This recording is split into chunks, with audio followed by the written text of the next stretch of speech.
2024 തൃശ്ശൂർ ജില്ലയിലുണ്ടായ കാലവർഷത്തിലും ഉരുൾപൊട്ടലിലും വീട് നഷ്ടപ്പെട്ട ധനസഹായം ലഭിക്കാൻ ബാക്കിയുള്ള 248 ഗുണഭോക്താക്കൾക്ക് മുഖ്യമന്ത്രിയുടെ ദുരിതാശ്വാസ നിധിയിൽ നിന്നും ധനസഹായം അനുവദിക്കാൻ തീരുമാനിച്ചു. പിന്നെ പോലീസ് കംപ്ലയിൻറ്റ് അതോറിറ്റി ചെയർപേഴ്സണായിട്ട് റിട്ടയേർഡ് ജസ്റ്റിസ് CN രാമചന്ദ്രൻ അവരെ നിയമിച്ചു. നമ്മൾ വേറെ പുതിയ ചില കാര്യങ്ങൾ അത് മന്ത്രിസഭാ യോഗത്തിലല്ല, 2026-27 സാമ്പത്തിക വർഷം, ഈ സാമ്പത്തിക വർഷത്തിലെ തദ്ദേശ സ്ഥാപനങ്ങൾക്ക് കൊടുക്കേണ്ട വികസന ഫണ്ടിൻ്റെ ഒന്നാം ഗഡു 2029.15 രൂപ നൽകാൻ തീരുമാനിച്ചു. കഴിഞ്ഞ സർക്കാർ മൂന്നാം ഗഡു നൽകിയിരുന്നില്ല. ഈ സാഹചര്യത്തിൽ കഴിഞ്ഞ വർഷത്തെ സ്പിൽ ഓവർ പദ്ധതികൾക്കായുള്ള തുക മുനിസിപ്പാലിറ്റികൾക്ക് 136 കോടിയും കോർപ്പറേഷനുകൾക്ക് 188 കോടിയും അധികമായി നൽകും. 16ാം ധനകാര്യ കമ്മീഷന്റെ അർബൻ റൂറൽ ഗ്രാന്റുകളിലെ അസന്തുലിതാവസ്ഥ സംസ്ഥാനത്തെ നഗര തദ്ദേശ സ്ഥാപനങ്ങളിൽ ഒരു പ്രതിസന്ധി ഉണ്ടാക്കിയിട്ടുണ്ട്. ഇത് പരിഹരിക്കാൻ വേണ്ടി കൂടിയിട്ടാണ് മുനിസിപ്പാലിറ്റികൾക്കും കോർപ്പറേഷനുകൾക്കുമായിട്ട് 312 കോടി രൂപ അധികമായിട്ട് നൽകുന്നത്. അതുപോലെ പാചക തൊഴിലാളികളുടെ വേതനം 44 കോടി അനുവദിച്ചു. ഇപ്പോൾ വർദ്ധിപ്പിച്ച ഇതടക്കം 2 ദിവസത്തിനുള്ളിൽ അവരുടെ അക്കൗണ്ടിൽ എത്താൻ വേണ്ടിയിട്ടുള്ള തീരുമാനം നമ്മൾ എടുത്തിട്ടുണ്ട്. കാലവർഷ കെടുതിയെ സംബന്ധിച്ച ഏറ്റവും പുതിയ വിവരം 462 ക്യാമ്പുകളാണ് സംസ്ഥാനത്ത് പ്രവർത്തിക്കുന്നത്. അതിൽ 27,048 പേര് ക്യാമ്പിലുണ്ട്. അതിൽ പത്തനംതിട്ടയിലെ 157, ആലപ്പുഴയിലെ 81, കോട്ടയത്ത് 154. ഇതാണ് ഏറ്റവും പ്രധാനപ്പെട്ട 3 ജില്ലകളിൽ ഏറ്റവും കൂടുതൽ ക്യാമ്പുള്ളത്. മറ്റതെല്ലാം 10 ബന്ധപ്പെട്ട് മാത്രമാണുള്ളത്. നമുക്ക് ഇതുവരെ റിപ്പോർട്ട് ചെയ്യപ്പെട്ടിട്ടുള്ള മരണങ്ങൾ 26 ആണ്. 11 പേർക്ക് അപകടം പറ്റിയിട്ടുണ്ട്. 4 പേര് മിസ്സിംഗ് ആണ്. അതുപോലെ 1882 ഹെക്ടർ കൃഷി സ്ഥലത്ത് നാശനഷ്ടം ഉണ്ടായിട്ടുണ്ട്. ഒരു 67.44 കോടി രൂപ ഇപ്പോഴത്തെ പ്രാഥമിക വിവരങ്ങൾ അനുസരിച്ച് നഷ്ടമുണ്ടായിട്ടുണ്ട്. 67.44 കോടി രൂപയാണ് പ്രാഥമിക റിപ്പോർട്ട് നാശനഷ്ടങ്ങളുടെ. ഫൈനൽ റിപ്പോർട്ട് വരുമ്പോൾ കുറച്ചുകൂടി കൂടും. ഇപ്പോൾ ഉള്ളത് ടോട്ടൽ നാശനഷ്ടം 1882 ഹെക്ടർ സ്ഥലത്താണ് കൃഷിനാശം ഉണ്ടായിരിക്കുന്നത്. കൃഷിനാശത്തിൻ്റെ ക്രോപ്പ് ഏരിയ ഡാമേജായിട്ടുള്ളത് അത് 23,537 കർഷകരെ അത് ബാധിച്ചിട്ടുണ്ട്. അപ്പോൾ സുപ്രധാനമായ ചില തീരുമാനങ്ങൾ കൂടി ക്യാബിനറ്റ് അംഗീകാരം നൽകിയിട്ടുണ്ട്. ഒന്ന്, നേരത്തെ പറഞ്ഞതുപോലെ മരണപ്പെട്ടവർക്ക് 8 ലക്ഷം രൂപ, 4 ലക്ഷം രൂപ SDRF-ൽ നിന്നും 2 ലക്ഷം രൂപ CMDRF-ൽ നിന്നും 2 ലക്ഷം രൂപ PMNRF-ൽ നിന്നും ഉൾപ്പെടെ 8 ലക്ഷം രൂപ മരിച്ചവർക്ക് കൊടുക്കും. അതുപോലെ ഈ വീട്ടിൽ വെള്ളം കയറിയ എല്ലാവർക്കും, അത് ഞാൻ പ്രത്യേകം പറയുന്നു, ഇപ്പോൾ കുറേ ആളുകൾ വന്ന് ക്യാമ്പിൽ രജിസ്റ്റർ ചെയ്യുന്നുണ്ട്. ക്യാമ്പിലെ രജിസ്ട്രേഷൻ അനുസരിച്ചിട്ടല്ല കൊടുക്കുന്നത്. ക്യാമ്പിൽ വരാത്തവർക്കും വീട്ടിൽ വെള്ളം കയറിയവർക്ക് കൊടുക്കും. ക്യാമ്പിൽ വന്നു എന്നതിൻ്റെ പേരിൽ വീട്ടിൽ വെള്ളം കയറിയിട്ടിലേക്ക് കൊടുക്കില്ല. ഇങ്ങനെ തെറ്റായ ധാരണ പരക്കുന്നുണ്ട്. ചിലപ്പോൾ കുറേ ആളുകൾ വന്ന് രജിസ്റ്റർ ചെയ്യുന്നുണ്ട്. അപ്പോൾ വീട്ടിൽ വെള്ളം കയറിയ എല്ലാവരുടെയും വില്ലേജ് ഓഫീസറുടെ ഉദ്യോഗസ്ഥന്മാരുടെയും റിപ്പോർട്ട് അനുസരിച്ച് അവർക്ക് എല്ലാവർക്കും 10,000 രൂപ അവർക്ക് കൊടുക്കും. പിന്നെ മരിച്ചവരുടെ സംസ്കാര കർമ്മങ്ങൾ നടത്തുന്നതിന് വേണ്ടിയിട്ട് ഒരു 10,000 രൂപ അനുവദിച്ചിട്ടുണ്ട്. നേരത്തെ മുഴുവൻ ഡാമേജായ വീടുകൾക്ക് കൊടുത്തുകൊണ്ടിരുന്നത് 4 ലക്ഷം രൂപയാണ്. അത് 6 ലക്ഷം രൂപയാക്കി അത് വർദ്ധിപ്പിച്ചിട്ടുണ്ട്. പിന്നെ വീടും സ്ഥലവും പൂർണ്ണമായി നഷ്ടപ്പെട്ടു. കാരണം അവിടെ വീട് വയ്ക്കാൻ പറ്റാത്ത അവസ്ഥയുണ്ടാവും. ഈ ലാൻഡ് സ്ലൈഡും ലാൻഡ് സ്ലിപ്പും ഒക്കെ ഉണ്ടായ സ്ഥലത്ത് അവിടെ നേരത്തെ കൊടുത്തിരുന്നത് 6 ലക്ഷം രൂപ സ്ഥലം മേടിക്കാനും 4 ലക്ഷം രൂപ വീടിനുമാണ്. 10 ലക്ഷം, അത് 12 ലക്ഷം രൂപയാക്കി അത് വർദ്ധിപ്പിച്ചിട്ടുണ്ട്. പിന്നെയുള്ള ഒരു 300 രൂപ വെച്ച് ഒരു കുടുംബത്തിലെ ഒരു റേഷൻ കാർഡിലെ 2 പേർക്ക് 300 രൂപ വെച്ച് ഡെയിലി കൊടുക്കും.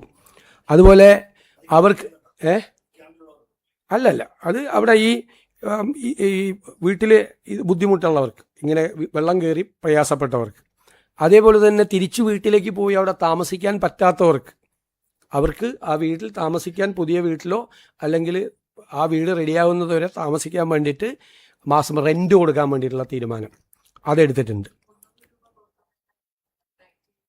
അത് വീട്ടിൽ വെള്ളം കയറി ആകെ ഇതെല്ലാം നാശനഷ്ടം സംഭവിച്ചവർക്കാണ്. ഒരു കുടുംബത്തിലെ 2 പേർക്ക്. അങ്ങനെയാണ് നേരത്തെ അതിൻ്റെ ഒരു സ്റ്റാൻഡേർഡ് പ്രൊസീജിയർ. ഇനി നമ്മൾ പുതിയതായിട്ട് വേറൊരു കാര്യം കൂടി ചെയ്തിട്ടുണ്ട്. നമുക്ക് ഈ ക്രോപ്പ് അസിസ്റ്റൻസ്, അതായത് കൃഷിനാശം ഉണ്ടായാലുള്ള നഷ്ടം വളരെ തുച്ഛമായ തുകയാണ്, വർഷങ്ങൾക്ക് മുമ്പ് തീരുമാനിച്ചിട്ടുള്ളതാണ്. കഴിഞ്ഞ ദിവസം ഞാൻ പറഞ്ഞു, 2.5 ഏക്കർ സ്ഥലം, 1 ഹെക്ടർ സ്ഥലം നെൽകൃഷി നാശം ഉണ്ടായ 13,500 രൂപയാണ്. അങ്ങനെ പലതിനും വളരെ ചെറുതാണ്, കാരണം കേന്ദ്രത്തിൽ നിന്ന് കിട്ടുന്ന തുക ചെറുതാണ്. പക്ഷെ അത് നമ്മൾ 25% വർദ്ധിപ്പിക്കാൻ വേണ്ടി തീരുമാനിച്ചിട്ടുണ്ട് ഇപ്രാവശ്യം. 25%. അത് നമ്മൾ തന്നെ സ്റ്റേറ്റ് തന്നെ കൊടുക്കും, 25%. പിന്നെ പുതിയതായിട്ട് ചെയ്യുന്നത് ഇതുവരെ കൊടുക്കാത്തതാണ്. ധാരാളം കടകൾ വെള്ളം കയറി നശിച്ച് അവരുടെ നാശനഷ്ടങ്ങൾ ഉണ്ടായി, അവരുടെ ഉപജീവന മാർഗം നഷ്ടപ്പെട്ടിട്ടുണ്ട്. ആദ്യമായി അങ്ങനെ വെള്ളം കയറി കടകൾ നശിച്ചവർക്ക് ഓരോ കടയ്ക്കും 10,000 രൂപ പ്രത്യേകമായി കൊടുക്കാൻ തീരുമാനം പുതിയതായിട്ട്. ധാരാളം കടകളുണ്ട് ഇപ്പോൾ പത്തനംതിട്ട ജില്ലയിലും ബാക്കിയുള്ള സ്ഥലത്തും ഈരാറ്റുപേട്ടയിലും പല സ്ഥലത്തും ഭയങ്കര സങ്കടമാണ്. 2018-ലും 2019-ലും ഒക്കെ വെള്ളം കയറി നശിച്ചിട്ടും അവർക്കൊന്നും കിട്ടിയിട്ടില്ല. ഉപജീവന മാർഗമാണ്, സാധാരണക്കാരായ ആളുകളാണ് കൂടുതലുള്ളത്. അതൊരു പുതിയ തീരുമാനമാണ്. ഇതിനു മുമ്പ് അതുണ്ടായിരുന്നില്ല. പുതിയ തീരുമാനം, ഒരു 10,000 രൂപ കൂടി അവർക്ക് ഓരോരുത്തർക്കും കൊടുക്കാനുള്ള തീരുമാനം എടുത്തിട്ടുണ്ട്. പിന്നീട് ഈ MSMEകൾക്ക്, മൈക്രോ സ്മോൾ ആൻഡ് മീഡിയം എൻ്റർപ്രൈസസിന് ഉജ്ജീവന സോഫ്റ്റ് ലോൺ സ്കീം അത് നമ്മൾ നടപ്പാക്കും. അതിൻ്റെ ഭാഗമായിട്ട്, അതായത് SMEകൾക്കുണ്ട്, ട്രേഡ് നടത്തുന്നവർക്കുണ്ട്, ഇൻഡസ്ട്രിയൽ എൻ്റർപ്രൈസസിനുണ്ട്, അപ്രൂവ്ഡ് ആയിട്ടുള്ള ഹോം സ്റ്റേകൾക്കുണ്ട്, പിന്നെ ഈ പ്രളയം ബാധിച്ച ക്ഷീര കർഷകർക്കുണ്ട്, കിസാൻ കാർഡ് ഹോൾഡേഴ്സിനുണ്ട്, പിന്നെ ഈ പക്ഷികളെ, ഈ താറാവിനെയൊക്കെ വളർത്തുന്ന പോലുള്ള ഇത് വളർത്തുന്നവർക്കുണ്ട്, തേനീച്ച കർഷകർക്കുണ്ട്, ടൂറിസ്റ്റ് വെഹിക്കിളിൻ്റെ ഓണേഴ്സ് ഉണ്ട്, അതുപോലെ കൊമേഴ്സ്യൽ വെഹിക്കിളിൻ്റെ ഓണേഴ്സ് നാശനഷ്ടം ഉണ്ടായാൽ അവർക്കെല്ലാമാണ് ഈ സോഫ്റ്റ് ബാങ്ക് ലോൺസ് കൊടുക്കുന്നത്. അത് നമ്മൾ ഒരു 12 ലക്ഷം രൂപ വരെ ആണ് ഈ ലോൺ നമ്മൾ ബാങ്കുകളുമായിട്ട് അറേഞ്ച് ചെയ്യുന്നത്. അപ്പോൾ ഒരു 3 സ്കീമാണ് അതിൻ്റെ അകത്തുള്ളത്. ഒന്ന്, 12 ലക്ഷം രൂപ വരെ കൊടുക്കുമ്പോൾ 25% ലോൺ എമൗണ്ടോ അല്ലെങ്കിൽ 3 ലക്ഷം രൂപയോ, ഏതാണ് ചെറുത്? 12 ലക്ഷം രൂപ ഉണ്ടെങ്കിൽ 3 ലക്ഷം രൂപ, അല്ലെങ്കിൽ 25% ലോൺ എമൗണ്ട്. ഏതാണ് ചെറുതെന്ന് പറഞ്ഞാൽ അത് മാർജിൻ മണിയായിട്ട് ഗവൺമെൻറ് ബാങ്കിലേക്ക് കൊടുക്കും, 3 ലക്ഷം രൂപ. ഇനി ചിലർക്ക് അതല്ല വേണ്ടത്, അവർക്ക് ഓപ്ഷനാണ്. മാർജിൻ മണി വേണ്ടെങ്കിൽ 5 കൊല്ലത്തേക്ക് അവരുടെ ഈ ലോണിൻ്റെ 9% പലിശ സർക്കാർ ബാങ്കിലേക്ക് നൽകും. അതാണ് ആ സോഫ്റ്റ് ലോൺ സ്കീം എന്ന് പറയുന്നത്. മൂന്നാമത്, ഇതിൻ്റെ തൊട്ട് മുമ്പ് ലോൺ എടുത്തിട്ട് അടയ്ക്കാൻ പറ്റുന്നില്ല. അപ്പോൾ അവർക്ക് കൂടി ഈ 9% ആ പലിശ 5 വർഷത്തേക്ക് കൊടുക്കാൻ. ഇങ്ങനെ ഒരു 3 തീരുമാനം അതുമായിട്ട് ബന്ധപ്പെട്ട്, സോഫ്റ്റ് ലോണുമായിട്ട് ബന്ധപ്പെട്ട് എടുത്താൽ. തീരപ്രദേശത്ത് വലിയ നാശം ഉണ്ടായിട്ടുണ്ട്. അപ്പോൾ അവിടെ ഈ പരമാവധി സ്ഥലത്ത് കടൽ ഭിത്തി പണിയാനുള്ള സ്കീമുകളൊക്കെ വേഗത്തിലാക്കാൻ തീരുമാനിച്ചിട്ടുണ്ട്. ആവശ്യമായ സ്ഥലത്ത് ജിയോ ബാഗുകൾ കൊടുക്കാൻ വേണ്ടിയിട്ട് നിർദ്ദേശം ഇറിഗേഷൻ ഡിപ്പാർട്ട്മെൻറ്റിന് കൊടുത്തിട്ടുണ്ട്. മത്സ്യത്തൊഴിലാളികളുടെ വർഷങ്ങളായിട്ടുള്ള ഒരു പരാതിയാണ് ഈ പുനർഗേഹം പദ്ധതിക്ക് തുച്ഛമായ തുകയാണ് കിട്ടുന്നത്, അവർക്ക് ഭയങ്കര പ്രയാസമാണ്. ആ പദ്ധതി ഒരു പുതിയ പദ്ധതിയായിട്ട് അത് ഉടൻ തന്നെ അത് പ്രഖ്യാപിച്ചു. അവർക്കുള്ള സഹായം, അവരുടെ പരാതികൾ പരിഹരിച്ച്, മത്സ്യത്തൊഴിലാളികളുടെ ആ പദ്ധതിയെക്കുറിച്ചുള്ള പരാതികളെല്ലാം പരിഹരിച്ച് തുക വർദ്ധിപ്പിക്കുന്ന കാര്യം അതിൻ്റെ പ്രപ്പോസൽ തരാൻ പറഞ്ഞിട്ടുണ്ട്. അതനുസരിച്ചിട്ടുള്ളൊരു പുതിയ പദ്ധതി അവർക്ക് വേണ്ടിയിട്ട്, മത്സ്യത്തൊഴിലാളികൾക്ക് വേണ്ടി അവർക്ക് പ്രഖ്യാപിക്കും. ഇതാണ് അതെ ഭവന പദ്ധതി. പിന്നെ അടുത്ത 5 ദിവസത്തേക്കുള്ള കാലാവസ്ഥാ പ്രവചനം നിങ്ങൾക്ക് കിട്ടിക്കാണും. കേരളത്തിൽ ഒറ്റപ്പെട്ട ഇടങ്ങളിൽ ഇന്ന് മുതൽ 5-ാം തീയതി മുതൽ 8-ാം തീയതി വരെ ശക്തമായ മഴയ്ക്കും, ഓഗസ്റ്റ് 5-6 തീയതികളിൽ ഒറ്റപ്പെട്ട ഇടങ്ങളിൽ ശക്തമായ കാറ്റിനും സാധ്യത ഉണ്ടെന്ന് കേന്ദ്ര കാലാവസ്ഥാ വകുപ്പ് അറിയിച്ചിട്ടുണ്ട്. ഇന്നും നാളെയും ഓറഞ്ച് അലർട്ടാണ്. 5-ാം തീയതി പത്തനംതിട്ട, ആലപ്പുഴ, കോട്ടയം, ഇടുക്കി, എറണാകുളം, കോഴിക്കോട്, വയനാട്, കാസർഗോഡും. 6-ാം തീയതി പത്തനംതിട്ട, കോട്ടയം, ഇടുക്കി, എറണാകുളം. യെല്ലോ അലർട്ട് 5-ാം തീയതി തിരുവനന്തപുരം, കൊല്ലം, തൃശ്ശൂർ, പാലക്കാട്, മലപ്പുറമാണ്. ബാക്കി 6-ാം തീയതി ബാക്കി ജില്ലകളിലും ആണ് ഇത് കൊടുത്തിരിക്കുന്നത്. നമ്മുടെ ബജറ്റിൽ പ്രഖ്യാപിച്ചതുപോലെ ഇന്ത്യക്ക് മോഡലായ ഒരു ഡിസാസ്റ്റർ മാനേജ്മെൻറ്റ് റെസീലിയൻസ് പ്രോഗ്രാം കേരളത്തിൽ നടപ്പാക്കും. അതിൽ ക്ലൈമറ്റ് പ്രഡിക്ഷന് ഏറ്റവും ആധുനികമായ സങ്കേതങ്ങൾ, ലോകത്തുള്ള ഏറ്റവും ആധുനികമായ സങ്കേതങ്ങൾ ഉപയോഗിക്കും ക്ലൈമറ്റ് പ്രഡിക്ഷൻ. അതിൻ്റെ വാർണിംഗ് സിസ്റ്റം ഇഫക്റ്റീവ് ആക്കും. പിന്നെ ഫ്ലഡ് മാപ്പിംഗ്, ഈ പറയുന്ന പ്രോൺ ആയിട്ടുള്ള ഏരിയ, അപകട സാധ്യതയുള്ള സ്ഥലങ്ങളിലെല്ലാം ഫ്ലഡ് മാപ്പിംഗ് നടത്തി അത് നേരത്തെ പ്രഖ്യാപിച്ച ഫലപ്രദമായ ഏറ്റവും ഇഫക്റ്റീവ് ആയിട്ടുള്ളൊരു ഡിസാസ്റ്റർ മാനേജ്മെൻറ്റ് റെസീലിയൻസ് സിസ്റ്റം കൊണ്ടുവരും. അതിൻ്റെ ഭാഗമായിട്ട് ഡാമുകളിലെ മണൽ മാറ്റും. കാരണം ഡാമുകളിൽ നന്നായി മണലും ചെളി അടിഞ്ഞിട്ടുണ്ട്. അപ്പോൾ നല്ല മഴ കുറച്ച് നിരന്തരമായി പെയ്തു കഴിഞ്ഞാൽ ആ ഡാമുകൾ നിറഞ്ഞു കവിയുന്ന സ്ഥിതി വരും. ഇപ്പം മഴ പെയ്യായിരുന്നത് കൊണ്ടാണ് നമ്മളൊരു 50%, 52% ഒക്കെ ആയിട്ട് ഡാമിലെ ജലശേഖരം നിൽക്കുന്നത്. അപ്പോൾ ഡാമിലെ ഡീസിൽറ്റ് ചെയ്യും. അതോടൊപ്പം നദികളിൽ 2018 അടിഞ്ഞിരിക്കുന്ന മണ്ണാണ് ഈ പ്രശ്നം. മണ്ണും ചെളിയുമാണ്. മണ്ണും ചെളിയും വേസ്റ്റും ഒക്കെ കെട്ടിക്കിടക്കുകയാണ്. നമുക്ക് പലതരത്തിൽ അത് ബാധിക്കുന്നുണ്ട്. കാരണം നമ്മുടെ ആരോഗ്യത്തെ ബാധിക്കുന്നുണ്ട്. മാത്രമല്ല ചെറിയ മഴ പെയ്താൽ അപ്പം തന്നെ ഫ്ലഡഡ് ആവുകയാണ്. അപ്പോൾ ഇത് റിമൂവ് ചെയ്യാൻ വേണ്ടിയിട്ടുള്ള സ്കീം റവന്യൂ ഡിപ്പാർട്ട്മെൻറ്റും ജലസേചന വകുപ്പും കൂടി ആവിഷ്കരിക്കാൻ പറഞ്ഞിട്ടുണ്ട്. ഈ മഴ മാറിക്കഴിഞ്ഞാൽ ഇമ്മീഡിയറ്റ് ആയിട്ട്, ഇത് അടുത്ത വർഷം ഇത് വരാൻ വേണ്ടി കാത്തിരിക്കാതെ, നമ്മളിപ്പോൾ റൂം ഫോർ റിവർ എന്നും പറഞ്ഞിട്ട് നടന്നില്ലല്ലോ. അപ്പോൾ അത് വളരെ വ്യക്തമായിട്ട് ഈ നദികളിലെ ഈ മണലടിഞ്ഞിരിക്കുന്നത് മാറ്റാൻ വേണ്ടിയിട്ടുള്ളത് ചെയ്യും. അത് നീക്കുമ്പോൾ തന്നെ നമുക്കൊരു 50-60% പ്രശ്നങ്ങൾക്ക് പരിഹാരം ഉണ്ടാവും. ഡാമുകളിലെ മണൽ ഡീസിൽറ്റ് ചെയ്യുമ്പോഴും ഈ പുഴയിലെ മണൽ നീക്കുകയും ചെയ്യുമ്പോഴേക്കും വലിയ വ്യത്യാസം ഉണ്ടാവും.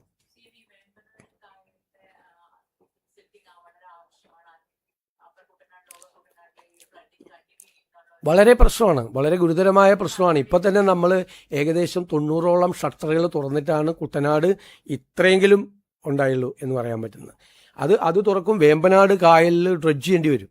അതുപോലെ പമ്പയിലും വ്യാപകമായിട്ട്, അതാണ് പമ്പയിലെ പ്രശ്നമാണല്ലോ ഈ ഒരുപാട് സ്ഥലങ്ങളിൽ വിഷയം ഉണ്ടാകുന്നത്.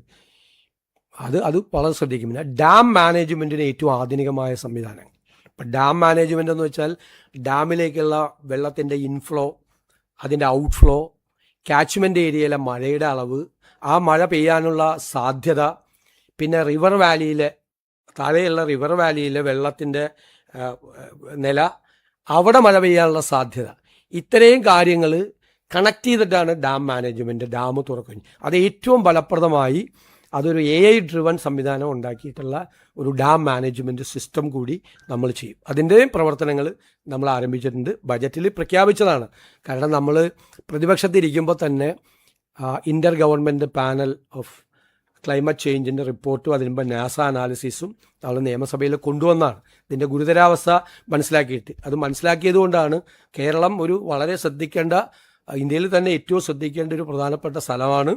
അറബിക്കടലും പഴയതുപോലെയല്ല, വലിയ മാറ്റമുണ്ടായി ഓക്കിക്കെല്ലാം ശേഷം.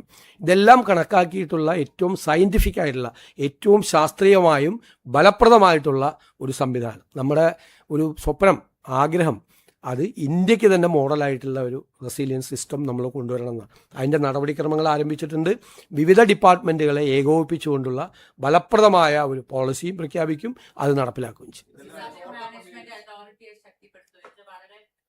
അല്ല, സ്വാഭാവികമായിട്ട് അത് ഡിസാസ്റ്റർ മാനേജ്മെൻറ്റ് റെസീലിയൻസ് സെൻറ്റർ എന്ന് പറഞ്ഞാൽ ഏറ്റവും മോഡേൺ ആക്കുവാണ്. ഇപ്പോഴുള്ളത് പോരല്ലോ, നമുക്ക് കുറേ കൂടി ഇമ്പ്രൂവ് ചെയ്ത് കുറേ കൂടെ ബെറ്ററാക്കി ലോകത്ത് അവൈലബിൾ ആയിട്ടുള്ള എല്ലാ സാധ്യതകളും പരിശോധിച്ച് ചെയ്യുകയാണ്. നല്ലൊരു ടീം അതിനുവേണ്ടി വർക്ക് ചെയ്യും. നല്ലൊരു ടീം, ഒരുപാട് പ്രഗത്ഭരായ ആളുകൾ അതിന് സന്നദ്ധരായിട്ട് വന്നിട്ടുണ്ട്. അവർ പല സ്ഥലം, ഇപ്പോൾ ക്ലൈമറ്റ് പ്രഡിക്ഷനിൽ വലിയ നല്ല പ്രിസിഷനുള്ള ആളുകൾ, കൃത്യമുള്ള ആളുകൾ, പിന്നെ ഡിസാസ്റ്റർ മാനേജ്മെൻറ്റിലെ എക്സ്പേർട്ടുകൾ തുടങ്ങിയ സ്ഥലത്ത് പല സംസ്ഥാനങ്ങളും കുറേ അഡ്വാൻസ് ചെയ്തു. ഇപ്പോൾ ഒറീസയൊക്കെ നമുക്ക് ഓർമ്മയില്ല, 78 സൈക്ലോൺ ഉണ്ടായപ്പോൾ 1.5 ലക്ഷം പേര് മരിച്ചെന്നാണ് പറഞ്ഞത്. എത്ര പേര് മരിച്ചെന്നൊരു കണക്കുണ്ടായിരുന്നു. പക്ഷെ അവർക്ക് ഒരു 2-3 കൊല്ലം മുമ്പ് ഒരു സൈക്ലോൺ ഉണ്ടായപ്പോൾ അവരുടെ കാഷ്വാലിറ്റി 2 കുറയ്ക്കാൻ പറ്റി.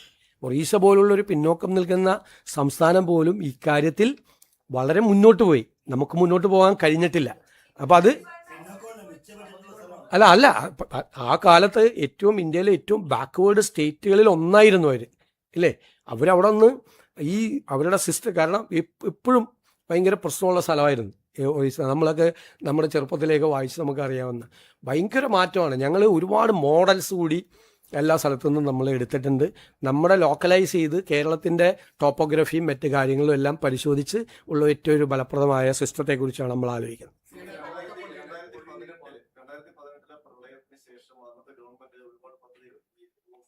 അതുപോലെ തന്നെ വിദേശത്ത് പോയി പഠിച്ചിട്ടൊക്കെ നടപ്പാക്കുമെന്ന് പറഞ്ഞിരുന്നു. നമ്മൾ ഈ ഗവൺമെന്റ് അത് പരിശോധിച്ച് എത്രത്തോളം നടപ്പാകും. അതുപോലെ ഇപ്പൊ അങ്ങ് പറഞ്ഞ കാര്യങ്ങൾ അടുത്ത മൺസൂണിന് മുമ്പ് വീണ്ടും ഒരു ഇതുപോലൊരു വെള്ളപ്പൊക്കം ഉണ്ടാവാതെ നടപ്പാക്കാൻ പറ്റും. അല്ല, നമുക്കത് ചെയ്യണം, ചെയ്തേ മതിയാവൂ. കേരളം അത് ചെയ്തേ മതിയാവും. ഞാനിപ്പോൾ കഴിഞ്ഞ ഗവൺമെൻറ് ചെയ്യാത്തതിനെക്കുറിച്ച് കുറ്റപ്പെടുത്തലല്ലല്ലോ ഇപ്പോഴത്തേത്. നമുക്ക് ചെയ്യണമായിരുന്നു. കാരണം ഓക്കി കഴിഞ്ഞിട്ടുണ്ടായ ഒരു വലിയ മാറ്റം, ഈ ക്ലൈമറ്റ് ചേഞ്ചിലേക്ക് ഉണ്ടായ മാറ്റം പരിശോധിക്കണം. ഞങ്ങൾ അന്ന് നിയമസഭയിൽ പ്രതിപക്ഷത്തിരിക്കുമ്പോഴും ഒരു പൊളിറ്റിക്കൽ സാധനമായിട്ടല്ല ഈ IPCC റിപ്പോർട്ടും കേരളത്തിലുണ്ടായ മാറ്റമാണ്. ആ മാറ്റത്തിനനുസരിച്ച് കേരളം തയ്യാറെടുപ്പ് നടത്തണം. നമ്മൾ പറഞ്ഞില്ലേ, ഇപ്പോൾ റൂം ഫോർ റിവർ എന്നുള്ള ആശയമൊക്കെ നല്ലതാണ്, പക്ഷെ നടപ്പാക്കാൻ പറ്റിയില്ലല്ലോ നമുക്ക്. അതല്ലേ പ്രശ്നം.